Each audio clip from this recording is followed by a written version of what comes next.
കേട്ടില്ല. ഒരു LGBT against ആയിട്ട് സംസാരിക്കുക എന്നതിനപ്പുറത്തേക്ക് ഒരു ബിഗ് ബോസ് കണ്ടസ്റ്റന്റ് ആണ് ഞാൻ എന്നുള്ള തിരിച്ചറിവ് അഭിഷേകിന് ഉണ്ടായിരുന്നു. ഏതോ ഒരു പോയിന്റ് ഓഫ് ടൈമിൽ അത് ഉണ്ടായി എന്ന് എനിക്ക് തോന്നി. എനിക്ക് തോന്നുന്നു പുള്ളി കയറിയത് തന്നെ ഈ ഒരു LGBT കാര്യങ്ങളൊക്കെ സ്പ്രെഡ് ചെയ്യണം എന്നുള്ള ഉദ്ദേശത്തോടു കൂടി ആയിരിക്കണം കയറിയത്, എനിക്കറിയത്തില്ല. പക്ഷേ അത് ഫസ്റ്റ് വീക്ക് തന്നെ അത് സ്റ്റോപ്പ് ചെയ്തു. ബിഗ് ബോസ് ടീം തന്നെ അത് സ്റ്റോപ്പ് ചെയ്തു. അപ്പൊ അതിനുശേഷം പിന്നീട് ഒരു കാര്യങ്ങളും ആൾ ഉദ്ദേശിച്ച പാത്തിലൂടെ കൊണ്ടുപോകാനായിട്ട് സാധിച്ചില്ല. പിന്നീട് അങ്ങോട്ട് ബിഗ് ബോസിന്റെ വീടിന്റെ നേച്ചർ എങ്ങനെയാണോ അതുമായിട്ട് യോജിച്ചു പോകേണ്ടി വന്നു. എവിടേക്കോ ഒരു അഭിഷേക് ശ്രീകുമാർ ഒരു പെയിൻ തന്നപ്പോ അല്ലെ, അല്ലെങ്കിൽ ഒരു പക്ഷെ ഇത്തരം എന്താ പറയാ വാക്കുകൾ കൊണ്ടാണെന്നുണ്ടെങ്കിൽ ചില സ്റ്റേറ്റ്മെന്റ്സ് കൊണ്ടാണെങ്കിൽ പോലും വന്നപ്പോ അപ്പുറത്തൊരു അഭിഷേക് കുറേയൊക്കെ ഒരു പ്രതീക്ഷയായിട്ട് മാറിയിട്ടുണ്ടായിരുന്നു അല്ലെ അഭിഷേക്. യെസ്. അപ്പൊ എനിക്ക് തോന്നുന്നു അഭിഷേകിന്റെ ഒരു ഐഡന്റിറ്റി ശരിക്കും ഈ ഷോയിലൂടെയാണ് റിവീൽ ചെയ്യുന്നത്. ഐ മീൻ ഫാമിലി വരെ അറിയുന്നത്. അതേ ഫാമിലി തന്നെ ഷോയ്ക്ക് അനുസരിച്ച് അഭിഷേക് തന്നെ കൂടെയുള്ള വീഡിയോ ഒക്കെ ഞാൻ കണ്ടായിരുന്നു. എനിക്ക് പേഴ്സണലി നേരത്തെ അറിയാവുന്ന ഒരു വ്യക്തിയായിരുന്നു അഭിഷേക് ആയിട്ട് ഞാനൊരു ക്ലാഷ് ഉണ്ടായിട്ടുണ്ട്. ഒരു ബ്യൂട്ടി പേജിന്റെ വിഷയം പറഞ്ഞ് ഞാൻ അഭിഷേകും തമ്മിൽ ഭയങ്കര വലിയൊരു അടിയായിട്ടുണ്ട്.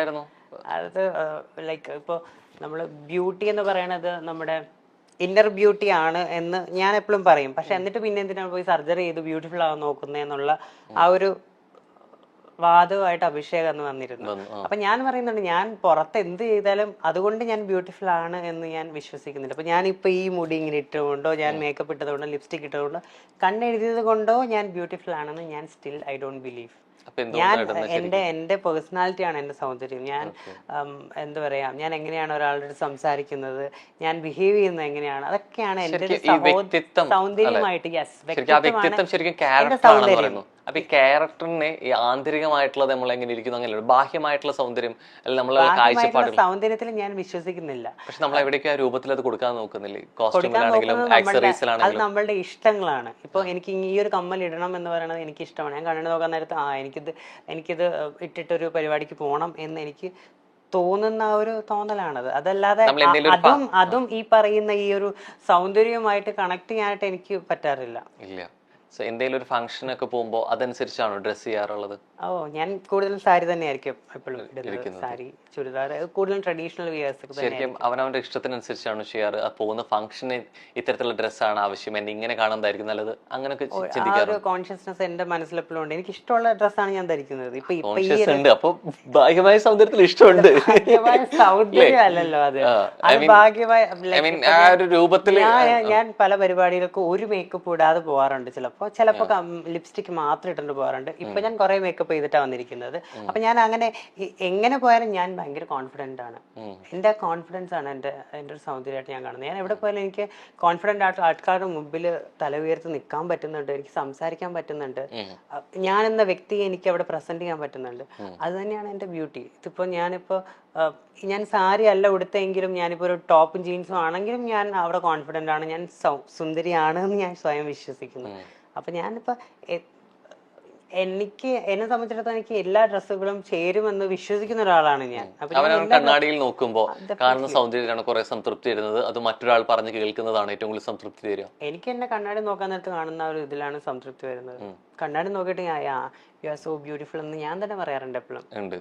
അത് എനിക്ക് ഭയങ്കര കോൺഫിഡൻസ് നൽകാറുണ്ട്. എനിക്ക് തോന്നുന്നു നമ്മുടെ ലൈഫിൽ എങ്ങനെയൊക്കെ പോയിക്കാണെങ്കിലും ഒരു ടേണിംഗ് പോയിന്റ് ഉണ്ടെന്ന് പറയും. പക്ഷെ അതിനേക്കാൾ അപ്പുറത്തേക്ക് നമ്മൾ എപ്പോഴും ഓർത്ത് വെക്കുന്ന ഒരു മൊമെന്റ് ഉണ്ടായിരിക്കും, നമ്മൾ എത്രയൊക്കെ കാലം മാറ്റാത്ത മറക്കാത്ത ചിലൊരു മൊമെന്റ്. ശരിക്കും അത്തരത്തില് ഒരു ബെസ്റ്റ് മൊമെന്റ് ശരിക്കും ഏതാ? എനിക്ക് അങ്ങനെ ഒരുപാട് മൊമെന്റ്സ് ഉണ്ട്. അതിൽ ഏറ്റവും ഫസ്റ്റ് എനിക്ക് ഓർമ്മ വരുന്നത് എൻ്റെ അച്ഛൻ എൻ്റെ ഐഡന്റിറ്റി തുറന്നു പറഞ്ഞപ്പോൾ അച്ഛൻ 2 കൈ നീട്ടി സ്വീകരിച്ച ഒരു ഇൻസിഡന്റ് ആണ്. അച്ഛൻ അത് നേരത്തെ തന്നെ അറിയാമായിരുന്നു എന്ന് പറഞ്ഞു, 6 വർഷം മുമ്പേ അറിയായിരുന്നു എന്ന് പറഞ്ഞു. അതെങ്ങനെയാണെന്നുള്ളത് ഞാൻ ഇപ്പോഴും ചോദിച്ചിട്ടില്ല. ഇപ്പോഴും അത് ചുരുളഴിയാത്തൊരു രഹസ്യമായിട്ട് എനിക്ക് തോന്നുന്നു ശ്രുതിക്ക് അത് അറിയണമെന്ന് ആഗ്രഹമില്ല, അങ്ങനെ തന്നെ നിക്കട്ടെ എന്നാ ഞാൻ ഇതുവരെട്ടും ഞാൻ ചോദിക്കത്തുമില്ല.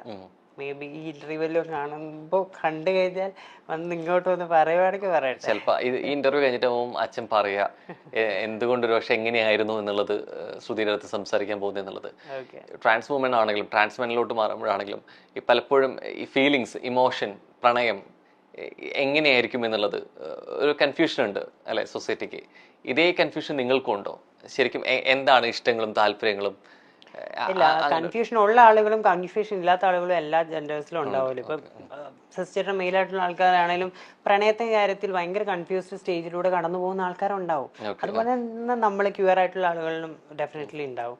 പിന്നെ പ്രണയം എന്ന് പറയുന്നത് ഒരാൾക്ക് മറ്റൊരാളോട് തോന്നുന്ന ഒരു വികാരമാണ്. അതിപ്പോ ഏത് സെക്ഷുവാലിറ്റി ഉള്ള ഒരാൾക്കും മറ്റൊരാളോട് തോന്നാം എന്നുള്ളതാണ്.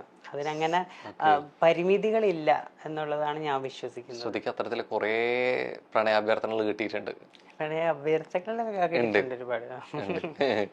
ഷൈ കുറച്ചൊക്കെ ബ്ലഷ് ചെയ്തിട്ടുണ്ടല്ലോ. കിട്ടിയിട്ടുണ്ട്. ഓ, കിട്ടിയിട്ടുണ്ട്. അത്തരത്തില് കൂടുതൽ എവിടെയെങ്കിലും അത്തരത്തില് അതില് ട്രാൻസ്ഫോമൺ അല്ല എന്ന് അറിയാതെ വരെ വന്നിട്ടുള്ള പ്രപ്പോസലും ഉണ്ടായിട്ടുണ്ട്. അങ്ങനെ ഉണ്ടായിട്ടുണ്ട്. അങ്ങനെ ഉണ്ടായിട്ടുണ്ട്. എന്നിട്ട് അത് അറിഞ്ഞിട്ട് അവര് പോയിട്ടുമുണ്ട്. അറിഞ്ഞിട്ട് അത് പോയിട്ടുണ്ട്.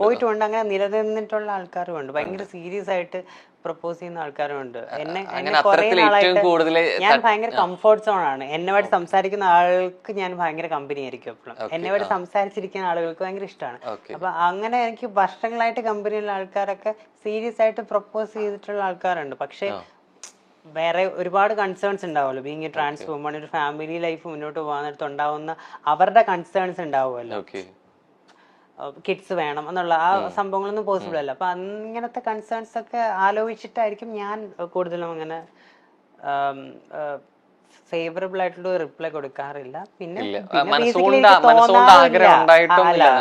അങ്ങനെ തോന്നിയിട്ടുള്ളതും ഉണ്ട്, മനസ്സുകൊണ്ട് ആഗ്രഹം ഉള്ളതും ഉണ്ടായിട്ടുണ്ട്, ഇല്ലാത്തതും ഉണ്ട്. അത്തരത്തിൽ ഓർത്തെടുക്കുന്ന ഒരു പ്രണയം അല്ലെങ്കിൽ പ്രണയാഭ്യർത്ഥന ഏതായിരുന്നു? അയ്യോ, അങ്ങനെ എന്റെ ഒരു ഫ്രണ്ട്, അതിപ്പോ പേര് പറഞ്ഞത് സന്ദർഭം പറഞ്ഞാൽ മതി. ട്രിവാൻഡ്രത്തുള്ളൊരു ഫ്രണ്ടാണ്. ആളിങ്ങനെ ഞാൻ വർക്ക് ചെയ്ത് അവിടെയായിരുന്നു. അപ്പൊ അവിടെ 3 വർഷം വർക്ക് ചെയ്ത സമയത്ത് പുള്ളിയായിട്ട് നല്ല പരിചയമായിരുന്നു. പുള്ളി ഇങ്ങനെ സീരിയസ് ആയിട്ട് അതിനകത്ത് പറഞ്ഞു, ഞാൻ തമാശക്ക് പറയുന്നതല്ല, സീരിയസ് ആയിട്ട് നമുക്കിങ്ങനെ മുന്നോട്ട് പോകാം എന്നുള്ള രീതിയിൽ ഇങ്ങനെ പറഞ്ഞു വന്നു. അത് ഭയങ്കര പൈങ്കിളി ഇതൊന്നും അല്ല. ഞാൻ അങ്ങനെ പൈങ്കിളി ടൈപ്പ് അല്ല കേട്ടോ. ഭയങ്കര മെച്യൂർഡ് ആയിട്ടുള്ളൊരു പ്രണയത്തിൽ വിശ്വസിക്കുന്ന ഒരാളാണ്. അപ്പൊ അങ്ങനെ മെച്യൂർഡ് ആയിട്ട് തന്നെയാണ് പ്രപ്പോസ് ചെയ്തത്. ഞാനത് വേണ്ടെന്ന് ഞാൻ അങ്ങനെ തന്നെ ഓപ്പൺ ആയിട്ട് പറഞ്ഞു. എനിക്ക് അങ്ങനത്തെ ഇപ്പൊ എനിക്ക് കരിയർ ഫോക്കസ് ചെയ്യണം അങ്ങനെയൊക്കെ. നല്ല ഫ്രണ്ട്സ് തന്നെ. ഈ പ്രണയത്തിലുള്ള വിശ്വാസം ശ്രുതിക്ക് കല്യാണത്തിലുണ്ടോ, വിവാഹത്തിലുണ്ടോ? ഇല്ല, ഞാൻ കൂടുതലും അങ്ങനെ എന്തെങ്കിലുമൊക്കെ പോവുകയാണെങ്കിൽ തന്നെ ഒരു ലിവിങ് ടുഗദറുമായിട്ട് മുന്നോട്ട് പോകാനായിട്ടായിരിക്കും ഭാവിയിൽ ഓപ്റ്റ് ചെയ്യുക. അങ്ങനെ പ്ലാൻ ഒന്നും ഇല്ല ഇപ്പൊ. അങ്ങനെ ആരും ഇല്ല മനസ്സിൽ. ഇല്ല, ഐ മീൻ വിവാഹം എന്നുള്ളൊരു അല്ല, ഞാൻ ഓൾറെഡി ബ്രോക്കൺ ആണ്. ഞാൻ എന്റെ പാസ്റ്റ് റിലേഷൻഷിപ്പിൽ നിന്നും കരകയറിയിട്ടില്ല. ഞാൻ അവിടെ തന്നെ നിൽക്കുക. ശ്രുതിയായിട്ട് വരുമ്പോൾ സ്വാഭാവികമായിട്ട് ദയയെ കുറിച്ച് ചോദിക്കാതെ വയ്യ അല്ലേ? ദയവും ഞാനും സെപ്പറേറ്റഡ് ആയി കുറച്ച് നാളായി. ഇപ്പൊ വേറൊരു റിലേഷൻഷിപ്പിൽ ഹാപ്പി ആയിട്ട് പോകുന്നു. ശ്രുതി സ്റ്റക്കായി നിൽക്കുന്നത് തന്നെയാണോ മൂവ് ഓൺ ചെയ്യാത്തത്? ഞാൻ ദയർ റിലേഷൻഷിപ്പിൽ സ്റ്റക്കായിട്ട് നിൽക്കുന്നില്ല. ദയർ റിലേഷൻഷിപ്പിൽ ഞാൻ മൂവ് ഓൺ ചെയ്ത് കഴിഞ്ഞു. മറ്റൊരു റിലേഷൻഷിപ്പിൽ സ്റ്റക്കായിട്ട് നിൽക്കുവാണ്. അതും നേരത്തെ പറഞ്ഞ പോലെ കൺഫ്യൂഷൻ ആണോ അതോ ബ്രേക്കപ്പ് ആയിട്ട് move on? May be confusion ആയിരിക്കും. എനിക്ക് പുതിയ ഒരാളെ പറ്റി ചിന്തിക്കാനായിട്ട് പറ്റുന്നില്ല. ഈ കിട്ടിയ അനുഭവങ്ങളിൽ എവിടെയൊക്കെയോ ആളുകളെ കാണുന്നതിൽ ജനറലൈസ് ചെയ്ത് കാണുന്ന രീതിയാണോ? അങ്ങനെയുണ്ടോ? എനിക്കോ കിട്ടിയ അനുഭവം അങ്ങനെ ആയതുകൊണ്ട് ഇനി വരുന്നവരും അങ്ങനെയായിരിക്കും, അത്തരത്തിൽ അനുഭവങ്ങളായിരിക്കും. ഇല്ല, വരുന്ന ആൾക്ക് അങ്ങനത്തെ ഒരു അനുഭവം ഉണ്ടാവുമെന്ന് ഞാൻ പ്രതീക്ഷിക്കുന്നില്ല. പക്ഷെ അതുപോലത്തെ സിമിലർ വേറെ അനുഭവങ്ങൾ ഉണ്ടാവും എന്നുള്ളൊരു എക്സ്പെക്ടേഷൻ ഉണ്ട്. മാത്രമല്ല, ഞാൻ ഭയങ്കരമായിട്ട് ഡൗൺ ആയി പോകുമെന്നുള്ളൊരു പ്രതീക്ഷ എനിക്കുണ്ട്. അതുകൊണ്ട് ഡൗൺ ആയി പോകുന്ന പ്രതീക്ഷയോ? ഒരു റിലേഷൻഷിപ്പ് വന്നു കഴിഞ്ഞാൽ, റിലേഷൻഷിപ്പിൽ ഇരുന്ന് കഴിഞ്ഞാൽ ഞാൻ അതേ ലോകം എന്ന് പറഞ്ഞിരിക്കും. അപ്പൊ അത് ഡിപ്പെൻഡഡ് ആവും. അത് ഭയങ്കര അങ്ങനെ പറ്റില്ലല്ലോ, അങ്ങനെ പറ്റരുതല്ലോ. അപ്പൊ ഞാൻ എന്നെ സംബന്ധിച്ചിടത്തോളം ഞാൻ ഭയങ്കര ഫ്യൂച്ചറിസ്റ്റിക് ആയിട്ടുള്ള ആളാണ്. അപ്പൊ അങ്ങനെ ഒരാളെ സംബന്ധിച്ചിടത്തോളം ഒരു റിലേഷൻഷിപ്പിലേക്ക് പോയി കഴിഞ്ഞാൽ എനിക്ക് ഫ്യൂച്ചർ അവിടെ കളയേണ്ടി വരും. എനിക്ക് വേറെ ഒന്നും ചെയ്യാൻ പറ്റത്തില്ല. ഞാൻ ആള് എനിക്ക് മെസ്സേജ് അയക്കാതിരുന്നാൽ ഭയങ്കര ഡൗൺ ആകും, കോൾ ചെയ്യാതിരുന്നാൽ ഡൗൺ ആകും, ദേഷ്യപ്പെട്ട് ഡൗൺ ആകും. അപ്പൊ എല്ലാ കാര്യത്തിനും ഡൗൺ ആകും. ഞാനോ? അല്ല, അത്രയ്ക്ക് ഇതൊന്നും അല്ല, എന്നാലും ആണ്